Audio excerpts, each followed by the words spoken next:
আমাদের সমাজে নারীরা তাদের শারীরিক চাহিদা নিয়ে কথা বললে তাদেরকে অনেক রকম ট্যাগ দিয়ে অপমান অপদস্থ করা হয়, কিন্তু কোনো পুরুষ যদি এই নিয়ে কথা বলে তাহলে কোনো সমস্যা নেই। শুধুমাত্র নারীদের ক্ষেত্রে সমাজ তাদের খারাপ চোখে দেখে, এটা কিন্তু ভীষণ অন্যায়। আজকে যা নিয়ে আলোচনা করব তা হলো কিভাবে বুঝবেন একজন নারীর শারীরিক চাহিদা তীব্র। এখন বলতে পারেন এটা জানা কেন জরুরি? উত্তর হলো, আপনি যদি বিবাহিত হন তাহলে আপনার স্ত্রীর চাহিদা বোঝা আপনার দায়িত্ব। আর সবচেয়ে বড় কথা হলো, একজন নারীকে সঠিকভাবে বুঝতে পারা হলো এক ধরনের আর্ট, এক ধরনের দক্ষতা। শুরুতে একটা কথা পরিষ্কার করে বলতে চাই, এই ভিডিওটি কোনোভাবে কোনো নারীকে অসম্মান করার জন্য নয়, বা কাউকে হ্যারাস করার জন্য নয়, অথবা কাউকে উৎসাহিত করার জন্যও নয়। এটি সম্পূর্ণ একটি শিক্ষামূলক ভিডিও, যেখানে মনোবিজ্ঞান ও শরীর বিজ্ঞানের আলোকে আমরা কিছু জানতে চেষ্টা করব। প্রথমেই যা দেখে আপনি বুঝতে পারবেন যে একজন নারীর শারীরিক চাহিদা কতটা তীব্র, তা হলো তার শারীরিক ভাষা এবং স্পর্শের প্রবণতা। মনোবিজ্ঞানে একটা কথা আছে, শরীর কখনো মিথ্যা বলে না। একজন নারী মুখে যা কিছু লুকাতে চেষ্টা করুক না কেন, তার শরীর কিন্তু সত্যি কথা বলে। এটা পুরুষ এবং নারী দুজনের ক্ষেত্রেই সমান। যখন কোনো নারীর শারীরিক চাহিদা তীব্র হয় তখন তার শারীরিক ভাষাতেও কিছু পরিবর্তন আসে। যেমন কোনো কারণ ছাড়াই কথা বলার সময় আপনাকে স্পর্শ করবে, কথা বলতে বলতে আপনার হাতে হাত রাখবে, কাঁধে হাত রাখবে, অথবা কথার ছলে আপনার গায়ে হেলান দিবে। এগুলোর কোনোটাই কিন্তু সাধারণ বন্ধুর স্পর্শ নয়, কারণ সাধারণ বন্ধুর স্পর্শ হয় খুবই সংক্ষিপ্ত এবং ক্যাজুয়াল। কিন্তু যখন শারীরিক চাহিদা থেকে স্পর্শ আসে তখন সেই স্পর্শ একটু বেশি সময় ধরে হয়ে থাকে, একটু বেশি চাপ দেওয়া হয় এবং বারবার হতে থাকে। আরও লক্ষণীয় হলো, সে আপনার খুব কাছে এসে কথা বলবে, মানে পার্সোনাল স্পেসটা কমিয়ে আনবে। সাধারণত দুইজন মানুষের মধ্যে কথা বলার সময় একটা নির্দিষ্ট দূরত্ব থাকে, কিন্তু যখন একজন নারী আপনার খুব কাছে এসে দাঁড়ায়, আপনার দিকে ঝুঁকে কথা বলে, তখন বুঝে নেবেন সে আপনার শারীরিক নৈকট্য চাইছে। দ্য আলবার্ট মেহরাবিয়ান, যিনি একজন বিখ্যাত মনোবিজ্ঞানী, তিনি তার গবেষণায় দেখিয়েছেন যে মানুষের যোগাযোগের 55% হয়ে থাকে শারীরিক ভাষার মাধ্যমে। মানে হলো, কথার চেয়ে শারীরিক ভাষা অনেক বেশি শক্তিশালী। সুতরাং শারীরিক ভাষা পড়তে শিখুন, নইলে দাম্পত্য জীবনে অনেক সমস্যায় পড়তে পারেন। এবার চলুন দ্বিতীয় পয়েন্টে, আর তা হলো কথাবার্তায় পরিবর্তন। একজন নারীর শারীরিক চাহিদা যখন তীব্র হয় তখন তার কথা বলার ধরনে একটা স্পষ্ট পরিবর্তন আসে।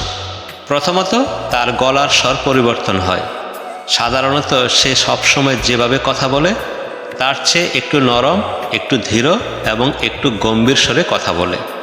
এটা নারী ইচ্ছাকৃতভাবে করে না, এটা স্বয়ংক্রিয়ভাবে হয়ে থাকে।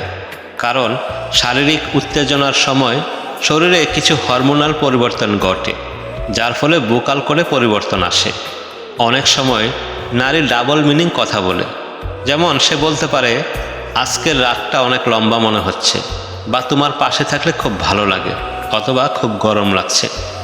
এই কথাগুলো দিয়ে সরাসরি কিছু বোঝা না গেলেও আপনি যদি একটু মনোযোগ দিয়ে ভাবেন তাহলে বুঝবেন যে এর পিছনে একটা গভীর ইচ্ছা আছে।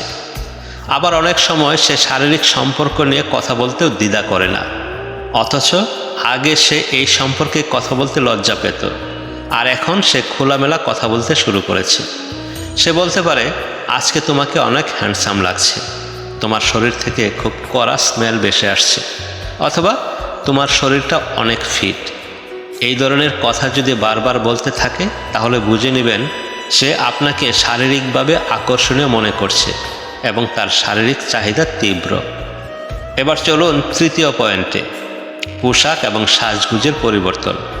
এটা খুবই গুরুত্বপূর্ণ একটা সাইন। একজন নারী যখন শারীরিকভাবে কোনো পুরুষকে আকর্ষণ করাতে চায় তখন সে তার পোশাক এবং সাজগুজে বিশেষ পরিবর্তন আনে।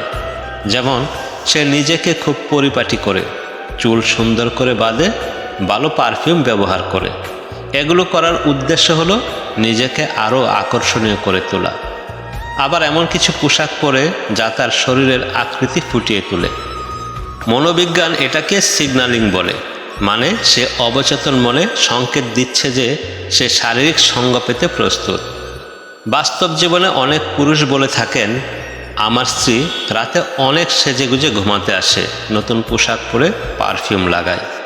কিন্তু অনেক পুরুষ কিছু বুঝতে না পেরে ঘুমিয়ে যায়, আর এটা তার স্ত্রীর জন্য খুব হতাশাজনক।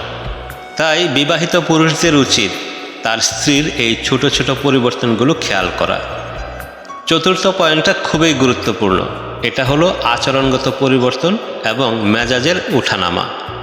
একজন নারীর শারীরিক চাহিদা যখন দীর্ঘদিন পূরণ হয় না, তখন তার আচরণে কিছু উল্লেখযোগ্য পরিবর্তন আসে। যেমন সে অনেক বেশি বিরক্ত ও খিটখিটে মেজাজের হয়ে যায়, ছোটোখাটো জিনিস নিয়ে ঝগড়া শুরু করে দেয় এবং অকারণে রেগে যায়। আপনি হয়তো ভাবছেন সে কেন এত রেগে যাচ্ছে। আসল কারণ হলো তার শারীরিক চাহিদা পূরণ হচ্ছে না। আবার অনেক সময় সে অনেক বেশি আবেগপ্রবণ হয়ে যায়, কান্না করে, ইমোশনাল হয়ে পড়ে এবং অতীতের কথা মনে করে কষ্ট পায়। এগুলো সবই কিন্তু শারীরিক অপূর্ণতার লক্ষণ। কারণ শারীরিক সম্পর্কের সময় শরীরে অক্সিটোসিন হরমোন নির্গত হয়, যাকে লাভ হরমোন বলে। এই হরমোন মানুষকে শান্ত রাখে, সুখী রাখে। যখন এই হরমোন পর্যাপ্ত পরিমাণ নিঃসৃত না হয়, তখন মানুষ আবেগপ্রবণ ও অস্থির হয়ে পড়ে। লোরেমিন্স নামের একজন বিখ্যাত যৌন বিশেষজ্ঞ তার গবেষণায় বলেছেন, দীর্ঘদিন শারীরিক চাহিদা পূরণ না হলে নারীদের মধ্যে বিষণ্ণতা, উদ্বেগ এবং আত্মবিশ্বাসের ঘাটতি দেখা দিতে পারে। মনে রাখবেন, একজন সঙ্গীকে বোঝা এবং তার চাহিদার প্রতি সম্মান দেখানোই একটা সুখী সম্পর্কের মূল ভিত্তি।